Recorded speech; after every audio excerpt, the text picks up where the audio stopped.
Olá pessoal, bom dia, boa tarde, boa noite, boa madrugada para você que está madrugando aí, estudando, buscando conhecimento.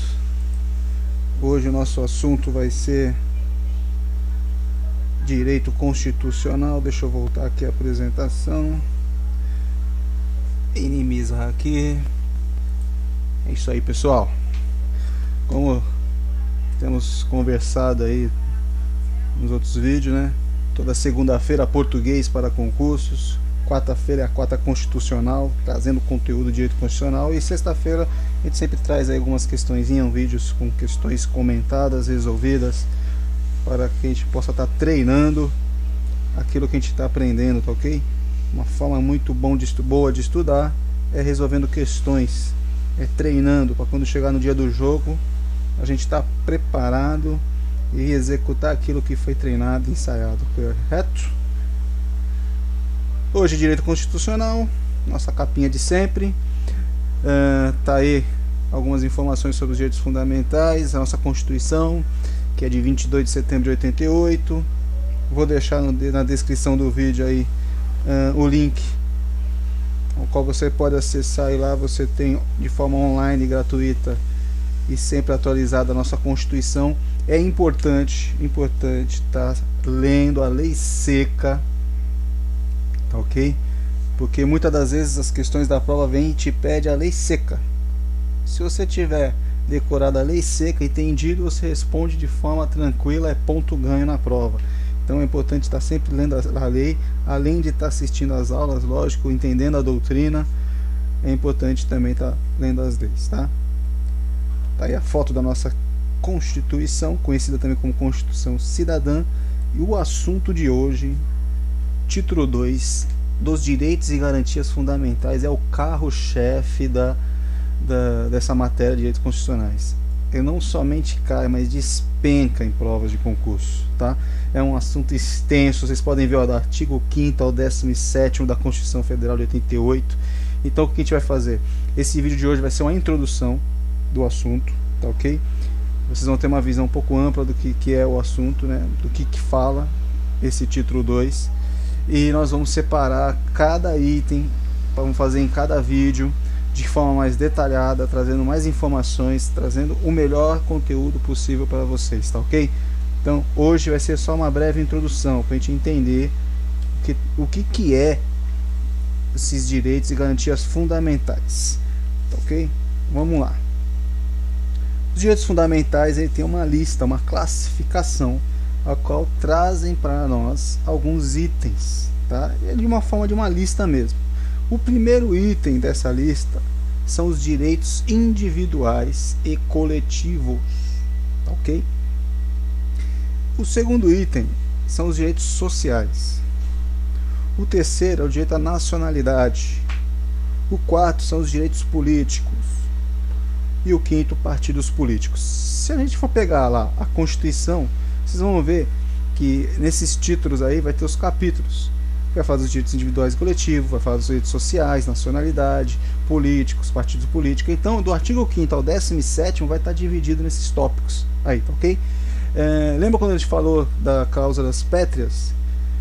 Guarda essa informação, tá? Nesta lista aqui, segundo a Constituição Federal, segundo a nossa Constituição, ela diz que só é cláusulas pétreas dos direitos fundamentais aqueles que são individuais e coletivos. Só que o STF deu o seu parecer, ao entendimento do STF, todos estes são cláusulas pétreas. Então, vamos com cuidado, né? Ler com atenção o que vai pedir o renunciado da questão, tá? Se não falar nada, dá a entender que é pela Constituição Federal, então é só os direitos individuais e coletivos. Agora, se falar STF, ao entender do STF, são todos, tá ok? Então não vamos perder ponto numa questãozinha tão fácil como essa, tá bom? Então, essa lista aqui, essa classificação de direitos fundamentais, pode vir também na tua prova perguntando se é uma lista de RAU exemplificativo ou taxativo. É exemplificativo. Por que é exemplificativo? Os direitos fundamentais, eles não estão limitados somente no que está escrito aí na Constituição, nessa lista aqui que temos aqui de direitos, tá? Você pode ter outros né, outras fontes de leis, de direitos, que trazem também os direitos fundamentais. Pode vir de outros lugares. Então, por isso que é um RAW exemplificativo, tá? E não taxativo. Não é somente o que está aí, tá ok? Então, vamos prestar atenção nessa parte aí também, que pode vir te perguntando isso aí. Parece ser uma coisinha besta, boba, mas não, tá? Tem questões de prova falando sobre isso também, tá? O porquê que foram criados os direitos fundamentais? Qual é o objetivo? Qual é a eficácia de ter direitos fundamentais? Primeira eficácia, primeiro objetivo desses direitos fundamentais é limitar o poder do Estado. Um Estado arbitrário, um Estado autoritário, né, na época do Império, ou seja, ao qual a figura do rei, uma pessoa só tinha fazia as três funções do Estado, né, que era criar as leis, e julgar e executar. Então ele era a mesma pessoa fazendo as três coisas, né? E com isso o Estado, tendo muito poder sobre a vida do indivíduo, sobre a vida do particular, faziam coisas, injustiças, cometiam injustiças nos seus atos, né? Então, o segundo objetivo também é limitar as relações entre os próprios particulares, trazendo direitos e garantias para cada um, defendendo, né, protegendo o direito de cada indivíduo, tá? Esses direitos fundamentais, essa limitação de poder, esse tipo de limitação, ela pode ser horizontal ou vertical. Quando a gente falou horizontal, foi a segunda parte aqui, ó, que é limitar as relações entre os particulares. Então, quando ele fala para ti de horizontal, ele está falando das relações entre os particulares, está no mesmo nível, está na mesma horizonte, né? O que é horizontal? A gente olha para o horizonte, o mar, o horizonte, está no mesmo nível. Vertical quando é o Estado, tá? O Estado em relação ao particular, tá? Então é proteger o particular da arbitrariedade do Estado em si, entendeu? Por isso que é horizontal. Por quê? Porque o Estado está acima, tá? O Estado, como eu falei nos outros vídeos, ele tem a soberania, ele tem esse poder que é dado através do povo, né? O poder emana do povo. Então o Estado tem essa soberania, mas ele não pode ser arbitrário. Ele tem que fazer aquilo que está na lei, tá ok? Vamos falar um pouquinho agora dos tratados internacionais. Lembra quando eu falei do princípio republicano, do princípio presidencialista, os princípios fundamentais? Então, a figura do presidente, ele se representa em três partes, né? Uma hora ele vai ser chefe do Estado, outra hora ele vai ser o chefe do governo e chefe da administração pública, né? Quando ele viaja para ir nas reuniões internacionais, dependendo do assunto que ele for participar da reunião, ele pode trazer junto com ele um tratado internacional. Ele assina nessas reuniões, né? Cada país, cada chefe do Estado vai lá e assina, e ele traz esse tratado. Mas quando ele pega esse tratado internacional e traz para o Brasil, ele já não vai ter força logo de cara. E não é porque ele trouxe, o presidente assinou lá, que ele já vai ter já a sua aplicação dentro do Brasil, tá? Esse tratado ele tem três tipos de formas. Ele pode ser apresentado de três formas. A primeira é ser uma força de emenda constitucional. O que é isso? Ele traz o tratado internacional, tá? E esse tratado vai ter uma força de emenda constitucional que é a mesma coisa do que a Constituição. No direito nós temos uma pirâmide chamada pirâmide da hierarquia das normas, onde na base nós temos as leis, as normas, tá? E na ponta dela, né, na ponta dessa pirâmide, nós temos a própria Constituição, a Carta Magna. E ela está no topo porque ela é a mais poderosa, ela que está acima de todas as leis. Então o que acontece? Quando há um tratado internacional e ele tem uma força de emenda constitucional, ele se põe em igualdade com a Constituição, ou seja, ele vai entrar na Constituição, vai fazer parte da Constituição. Mas para isso acontecer, para que esse tratado possa ter essa força de emenda constitucional, tem alguns requisitos. Primeira coisa, esse tratado tem que falar de direitos humanos. É a primeira coisa. Fala de direitos humanos? Fala de direitos humanos. Tá, então vamos lá. Vai apresentar para o Congresso, para as duas casas, ok? Esse tratado vai ter que ser aprovado nas duas casas. Grava bem, aprovado nas duas casas do Congresso Nacional. Não é em uma ou na outra, é nas duas casas, tá ok? Vai passar pela Câmara dos Deputados Federais, pela Câmara Federal, tá? Aprovou? Vai para o Senado. O Senado aprovou? Volta de novo para a Câmara dos Deputados. Aprovou? Vai para o Senado. Aprovou? Aí vai para o presidente sancionar, tá? Como é que é feita essa aprovação? O que pede nessa aprovação? Primeira coisa é que tem que ser aprovado em 2 turnos, como eu falei, é 2 vezes, tá? Vai nas 2 casas em 2 turnos, tem que ser aprovado em 2 turnos. Só que não é somente ser aprovado em 2 turnos, tem que ter, nessa votação, tem que ter a aprovação de 3/5 dos membros de cada casa, tanto da Câmara dos Deputados Federais como do Senado. Tem que ser 3/5 dos membros aprovando, tá? Pode vir na tua prova também dizendo quórum especial ou maioria qualificada. Se essas 3 formas que vierem, tá corretíssimo. Então, decora, tá? Essas exigências para que o Tratado Internacional tenha força de emenda constitucional, esses requisitos, tá? Tem que ser direitos humanos, tem que ser aprovado nas 2 casas do Congresso Nacional em 2 turnos por 3/5 dos membros, tá ok? Decorou, você responde de forma fácil essa questão, tá? O Tratado Internacional, como eu falei, também pode ser apresentado de outra forma. Ele pode vir como uma norma supralegal. O que é a norma supralegal? Ela está entre a lei e a Constituição. Ela está acima da lei, mas abaixo da Constituição, tá? Mas para ser tratada como uma norma supralegal, também tem que falar de direitos humanos. Deixa eu beber minha aguinha aqui, tá? É igual a outra que a gente falou. Tem que falar de direitos humanos. Porém, ele não vai ter o quórum especial, tá? Pode ser aprovado sem quórum especial. Aí vai ser considerado uma norma supralegal. Só que, né, tem todas as viagens, todas as reuniões que o presidente faz, o chefe de Estado vai, que ele traz um tratado internacional, fala sobre direitos humanos. Ele pode ir fazer um tratado sobre algo de comércio, né, alguma relação comercial mesmo, né.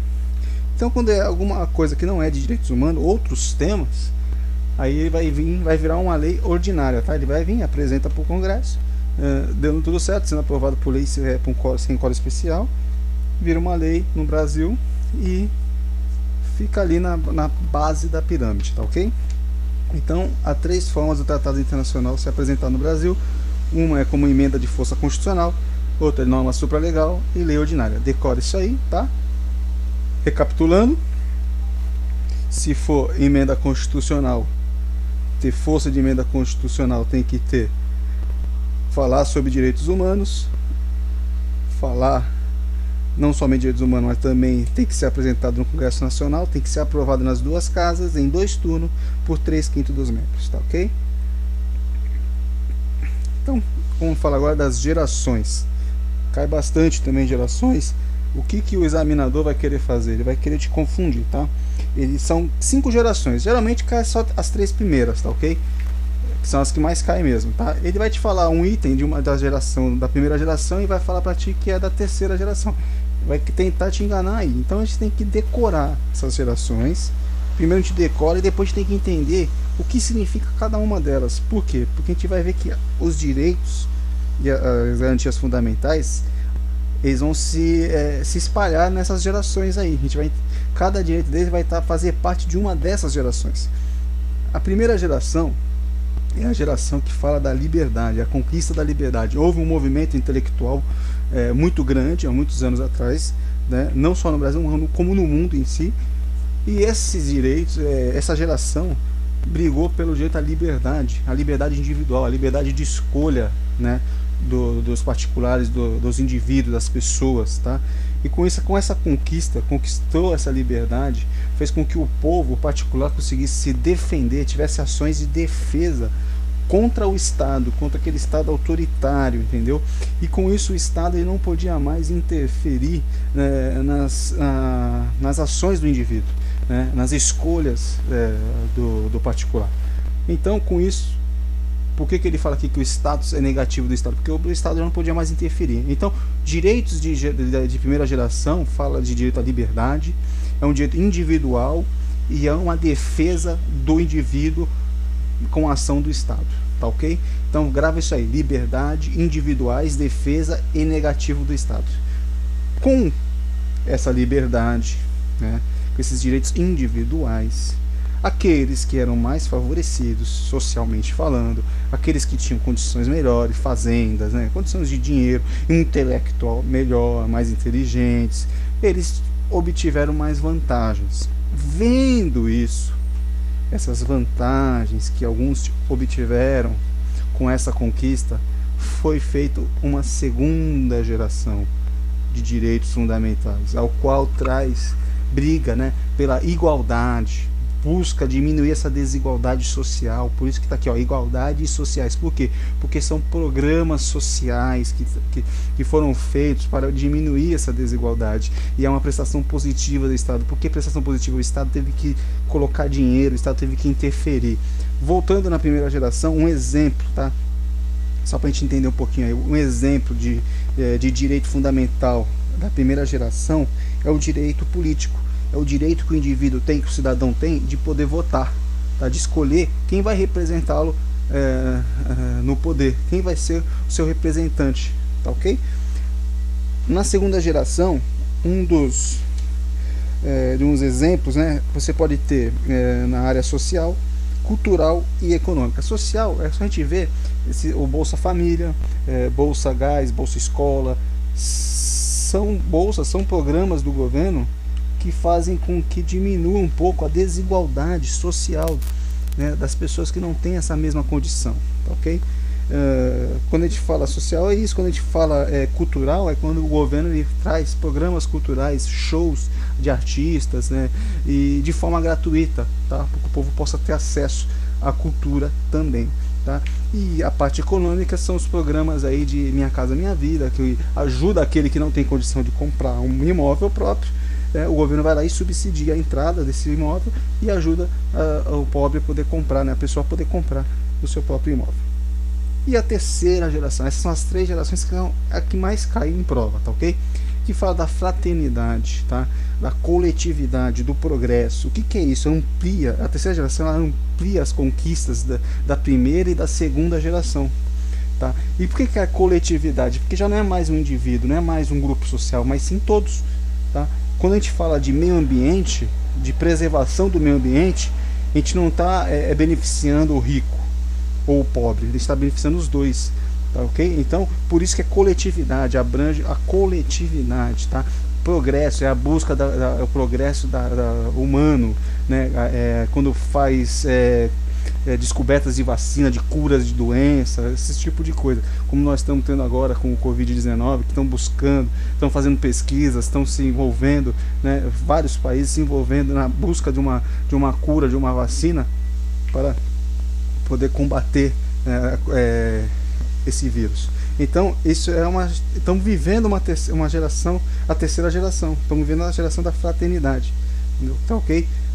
A título de curiosidade, o lema da Revolução Francesa trazia justamente isso aí, essas três gerações, a liberdade, a igualdade e a fraternidade. Liberdade, igualdade e fraternidade, tá? Então, decora aqui que são de primeira, o que é de segunda e o que é de terceira. Decorou? Tá? Entendeu? Porque a gente vai ver, por exemplo, que na maioria dos direitos sociais, nós vamos ver que a maioria dos direitos sociais se encaixa aí nessa segunda geração, tá ok? Aí tem mais outros dois que não caem muito, que é a globalização, que fala mais também da parte de fronteiras, né, acabar com as fronteiras, de acordos comerciais, e o direito à paz, tá, que é a busca da paz no mundo, tá, ok? Na tua prova pode vir também como fraternidade também, tá? Se não falar que é a quinta geração, é terceira geração. Se estiver falando de alguma coisa sobre paz, né, contando alguma história, né, por exemplo, a busca de conciliação entre judeus e islã, esse tipo de coisa, e te falar que é a terceira geração, não tiver a opção quinta geração, você marca a terceira geração. Agora, se tiver a opção quinta geração, você marca como quinta geração, tá ok? Vamos lá. Quais são as características dos direitos fundamentais? Beber minha aguinha aqui.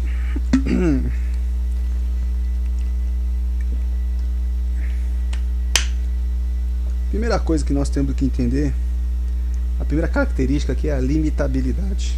O que é isso? Significa dizer o seguinte, que nenhum direito fundamental é absoluto. Tá? Primeira coisa, entender isso aí. Não existe direito absoluto. E nós vamos ver nos próximos vídeos que isso realmente é verdade, tá bom? Vamos dizer aqui, ó, você vai dizer, mas pô, direito à vida não é absoluto? Não, não é absoluto, tá bom? A gente vai ver quando eu chegar naquela parte de direito à vida, nós vamos ver que tem como o aborto no Brasil tem condições que a lei permite ter aborto em situações de guerra declarada, tá? ou seja, nem sempre então o direito à vida não é absoluto também no Brasil, tá ok? Mas mais para frente a gente vai entender, tá? Aqui, como eu falei, é só uma introdução, tá? É uma visão mais ampla, geral do assunto. O segundo é universalidade. O que significa isso? É dizer que os direitos fundamentais é para todos, tá? Mas não são todos os direitos fundamentais que são para todos, tá bom? Vocês vão ver também aqui mais para frente que não são todos, tá? Para não ficar no vazio, né? Vamos dizer assim, por exemplo, o direito político, né? Os direitos políticos não são para todos. É um direito fundamental, mas não se aplica para todos. Por que não se aplica para todos? Porque para ter direito político tem que ser cidadão. E só é cidadão aquele que vota.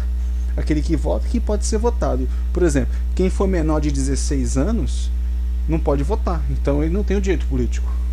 Entendeu? Então não são todos os direitos políticos que é para todos. Então esse é um limite aí, ó, tá bom? Só vai ter o direito político aquele que for maior de 16 anos, tá? Aí sim, porque ele tem o direito de votar e ser votado, tá bom?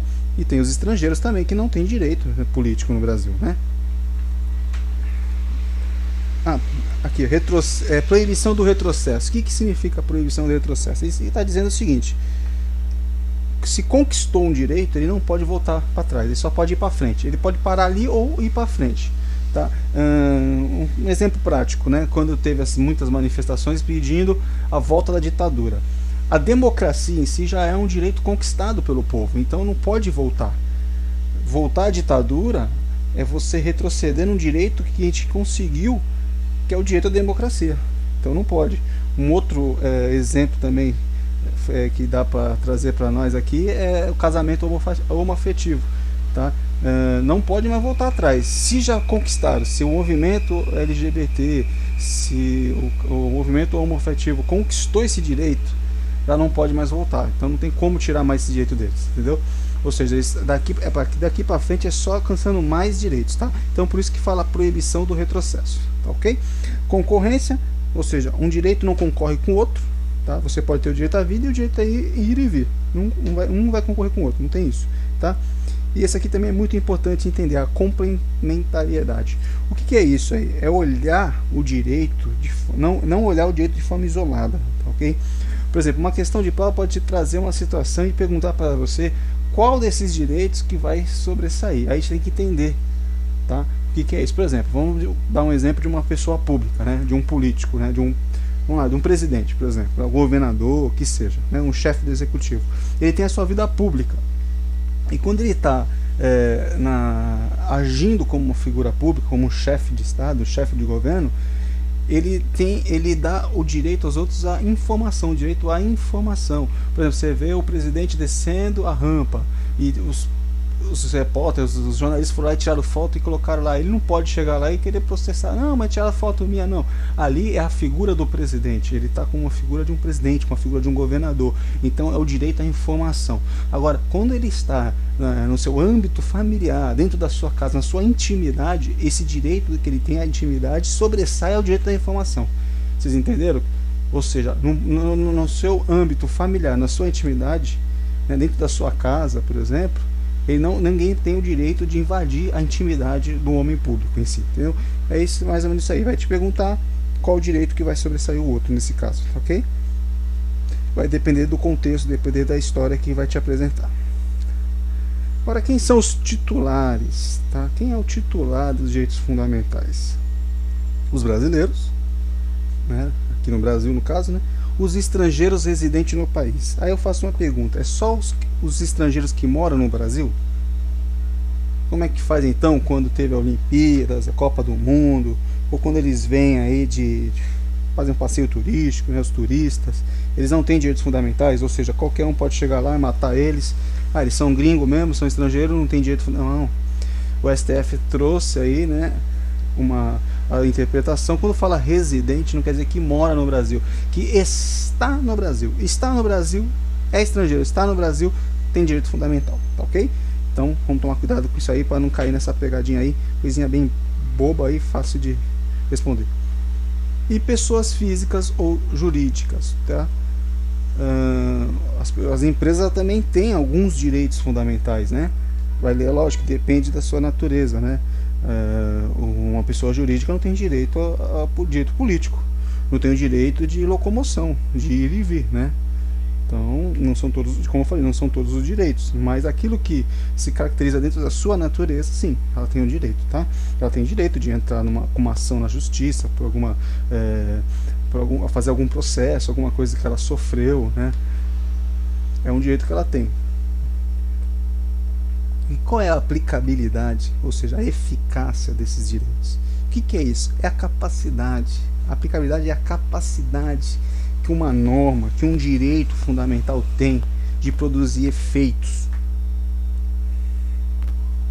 A primeira dela é a jurídica, que é a capacidade de produzir efeitos só no mundo jurídico. Ou seja, toda norma, toda lei, ela é jurídica. Ela já tem o seu efeito no mundo jurídico. Ela tem essa capacidade de produzir efeito no mundo jurídico, tá? Mas nem todas são sociais. Por quê? Porque social é aquela que tem um efeito prático, tá, ok? Ela cai sobre nós, sobre o povo, sobre o particular, tá? Essa eficácia, ela pode ser plena. O que é uma eficácia plena? Ela tem um efeito automático. Criou a lei, já tem efeito automático na vida da pessoa, na vida do particular, ok? Foi criada, já é efeito automático. Um exemplo é provas ilícitas, né? Você tem um processo, uma investigação, e foi encontrada uma prova ilícita no meio dessa investigação. Essa prova já não pode ser mais incluída no processo, tá? Foi o caso aí do presidente Lula com a presidente Dilma, aquela conversa lá que o juiz de primeira instância, Sérgio Moro, escutou, sendo que a Dilma ela tinha que só podia ser pelo STF, né? Por ser presidente. Contida. Quando que a eficácia contida? Quando que uma norma, quando que um direito tem uma eficácia contida? Ela também tem um efeito automático, tá? Mas ele pode ser reduzido. Qual exemplo, né, para a gente entender ele bem? Por exemplo, nós temos o direito de escolher a profissão, né? É livre, né, a nossa escolha de profissão. Só que para a gente exercer algumas determinadas profissões, existem algumas normas.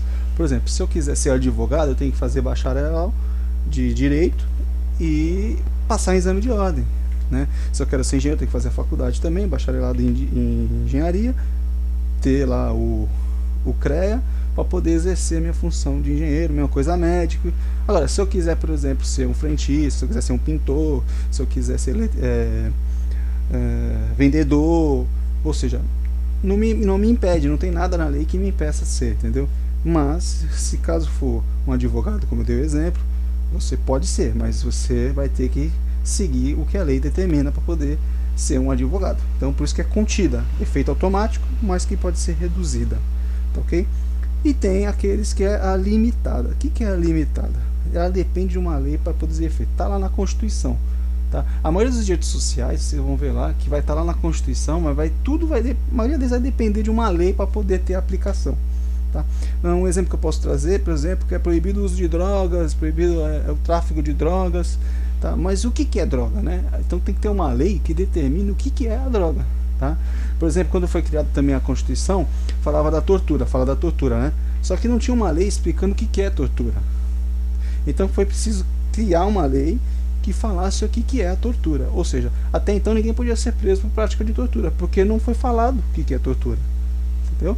Então por isso que é uma eficácia limitada, tá? Esses são dois exemplos aí que a gente traz para vocês. TPI, o que é o TPI? É o Tribunal Penal Internacional. O Tribunal Penal Internacional, ele fala de crimes contra a humanidade, tá, ok? Então a pessoa vai ser levada, o Estado vai lá levar, né, para esse tribunal, e ele vai ser julgado por crimes contra a humanidade. Não é mais nada do que isso, ok? Bom, como eu falei para vocês, foi uma breve introdução, é um assunto extenso, vamos fazer vários vídeos, tá, ok? E é importante a leitura da lei seca, tá? A leitura da Constituição. É importante fazer bastante exercício, vamos trazer exercícios para vocês, vamos treinar, tá, ok? Estudar a doutrina, tá bom? E assim vamos conseguir arrebentar nas provas de concurso, tá, ok? Até o próximo vídeo. Agradeço vocês pela companhia comigo até esse momento. Peço que se inscrevam, deixe o seu like se gostou do vídeo, se o conteúdo foi bacana. E se puder ajudar a gente, compartilha também, vamos levar conhecimento para todos, tá ok? Assim o canal cresce, tá? E a gente consegue aí juntos levar conhecimento para mais pessoas, tá bom? Então deixa o seu like aí, compartilha, pode deixar um comentário aí, crítica, sugestão, o que vier a gente aceita, vamos interagir para poder trazer um melhor conteúdo para vocês, tá bom? Um ótimo estudo para todos e até a próxima. Valeu!